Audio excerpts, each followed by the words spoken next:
Rob, JJ, over here, Dan Winkie with the LA Times. Yes. Questions for both of you guys. JJ first. How do you kind of envision I think Jovan wrote something about Anthony Davis and kind of using him. How do you envision kind of Anthony Davis and LeBron James here as part of this team, provided LeBron resigns? And then Rob, for you, how are you going to sort of thread the needle of the late stage of potentially LeBron's career with the transition into whatever's next? I think the first thing is with any player, Anthony Davis, LeBron James, Austin Reeves, any player on the roster, I can have a vision for how I want to use them, but there has to be buy-in and collaboration, right? So I can sit up here and tell you how I would like for them to play, but if there's no buy-in, then it doesn't really matter. So I think part of the next 2 months, and I know those guys are going to be busy with Team USA, part of the next 2 months is just having conversations. And Anthony and I already had a conversation a week ago about some ideas, both offensively and defensively. And I think both of us felt really comfortable going forward with that sort of as the base starting point of how he's going to play on this team. And one of the things I brought up with him is just the idea of him as a hub. There's a bunch of guys at the 5 position in the NBA that sort of operate in that way, and I don't know that he's been used in that way and sort of maximize all of his abilities. So that's a simple thing with him. With LeBron, look, you have to certainly get buy-in and talk to him about how he wants to play. Him and I have joked about this, but he shot over 40% from 3 this year. I want him shooting threes. He's going to have his 3 or 4 bursts every game where he gets out in transition and does things that no one at his age should ever be able to do, but he does it. It's really just figuring out in the half court, putting him in different spots, both as a scorer and a facilitator. That'll be part of the conversation over the next couple months. Yeah, I think first we want to respect and honor LeBron's ability on June 29th to make a decision about his contract. He has a player option, as we all know. So definitely we'll give him that time to go through that decision. But I will say, if he does return to the Lakers, the proof of concept in having 2 all-pro players as the core pieces of your team has worked for us to the highest level, of course, in 2020. But if those 2 players are at the core of what you're building, we like our chances. And of course, we'll continue to have conversations as we approach free agency here in the next week or so of how we want to tweak or make roster changes to put ourselves in a competitive position built around those 2 players. Hey, Rob, JJ over here. Jovan Buha with The Athletic. First, for JJ, how have you gone about preparing for this position, especially kind of through the interview process? And then how have you gone about developing your coaching philosophies? Again, it goes back to sort of how I answered Dave's question. Some of my coaching philosophies lie in the different roles I've had post-retirement. I think a big thing for me is you have to look at your roster, and then you have to figure out how you can create margins with that roster. And this roster, let's say last season, they did a good job of not fouling and getting to the line. They did a good job of creating a margin with fast break points and points in the paint. When I think about that with this team, it was how do we generate good threes? How do we generate more of that? Defensively, how do we scheme better? How do we turn the ball over less? All these little margins, right? The team was 29th in offensive rebounding percentage. If you look at the trends of the NBA right now, teams that really value possessions are sending guys from the corner. They're not worried about getting 3 guys back. I mean, when I played, you were either a go guy or a get back guy. I think giving players the freedom, especially from the corners, to crash is huge. You can create a margin there. That all came from just analyzing the game over the last 3 years.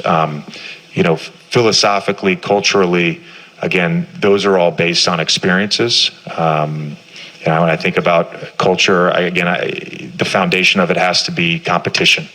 There has to be joy in it, though. The pursuit of greatness can't be miserable. Every day that somebody walks in this building, they have to enjoy it. I think part of being a coach, right, is can I maximize each player? That helps maximize the group. And does everybody in the building, not just the players and staff, does everybody in the building enjoy coming to work every day? That's sort of on me to create that culture. And then one for Rob. As of Wednesday, you guys will have access to your 3 first-round picks. Have you thought, or I guess what can you share about how you potentially might use those? Are you thinking maybe something bigger move, a couple smaller moves? How are you thinking about building the roster over the next week or so?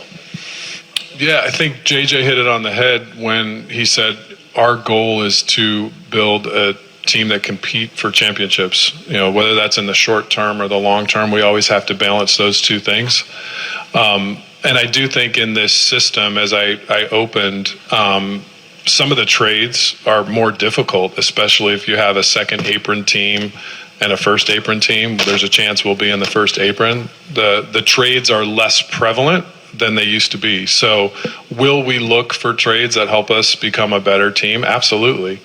Are those trades, do they have the same probability that they did under the old system? No, it is a different system. So we've got to be mindful and thoughtful around that. And I do think, as I stated at the beginning, part of the road to a really, really good team, and you can look around the landscape of the league right now with many young teams doing really, really well, is going to be lean hard into that player development piece. And of course, part of that is drafting the right way. We've had a great track record here of drafting good players and developing them. And we're going to continue on that path as well.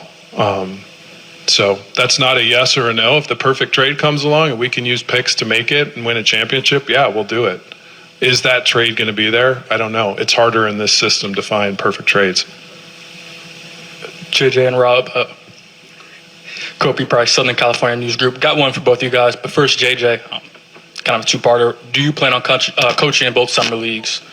And how is the process of putting together coaching staff come so far? Are there any names you can, I guess, tell us that you're targeting or bringing on? No names for you. We've certainly discussed the names, but no names for you yet.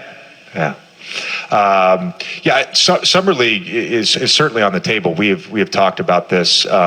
There's a few factors, and we'll just sort of make the decision at the time. But I'll be heavily involved in Las Vegas. Our understanding, at least right now, is we'll still be doing a lot of free agency work here during that first part in Sacramento. Yeah, just on the names question, Kobe. We've already started a very collaborative dialogue around how to build out JJ's bench, and clearly leaning into that experience with the front of the bench coaches and finding hopefully a couple guys that are former head coaches, I think is going to set JJ up for support. And at the end of the day, that's what we're most interested in doing, is make sure we help him select and build a staff that sets him and the team up for success. And that's beginning today on the first day of his job. And then, Rob, one for you specifically. Obviously, JJ and LeBron, they have had a podcast going since March. Even if it wasn't direct conversations with LeBron, how, if it did that podcast factor into the process of the interview and all of it? I think at the core of a really good NBA head coach, one of the core necessities, especially with today's player, is communication. And I think JJ's one of the best basketball communicators out there, period, hard stop. Anyone that's paid attention to what he's done and built and his interaction with players and coaches and executives, he's special at that. In terms of the involvement with our captains with this coaching search and the coaching process, I think, you're asking a question about LeBron. He was very supportive of our organization in this process. And that's a different word, and I want to be mindful of the word, than involved. So I would say it again. LeBron was very supportive of us in our process, but chose not to be heavily involved, and we respected that. Anthony Davis, our other captain, chose to be very involved and was very involved. I talked to him throughout the process and got a lot of help and wisdom from him. And he was very excited for today. Melissa Rowland, Fox Sports. This is a two-parter to Rob. I'm going to begin with you. JJ just broke the news that he's never had any NBA head coaching experience. Considering that, what was it during the interview process that he did or said that made you feel excited to go this route? Yeah, I think NBA head coaching experience and NBA experience aren't mutually exclusive things. I think JJ has an amazing amount of NBA experience that's going to make him a great NBA coach. And he talked about it already, whether it's coming up being sort of mentored and tutored by a Hall of Fame coach and Mike Krzyzewski, whether it's the Hall of Fame coaches he played for throughout his career, whether it's the conversations with numerous all-stars that are high IQ players that he could share basketball and strategy with. It was just really important to us as we made this hire to find a head coach that could sit across the table from some of the smartest and best players in the world. This is the stage for those players to be able to relate to, coach, hold them accountable, lead them, inspire them. And we felt like JJ was very unique in holding all those qualities to do that, and we're very confident in that. And JJ, it's obviously no secret that you have a very close relationship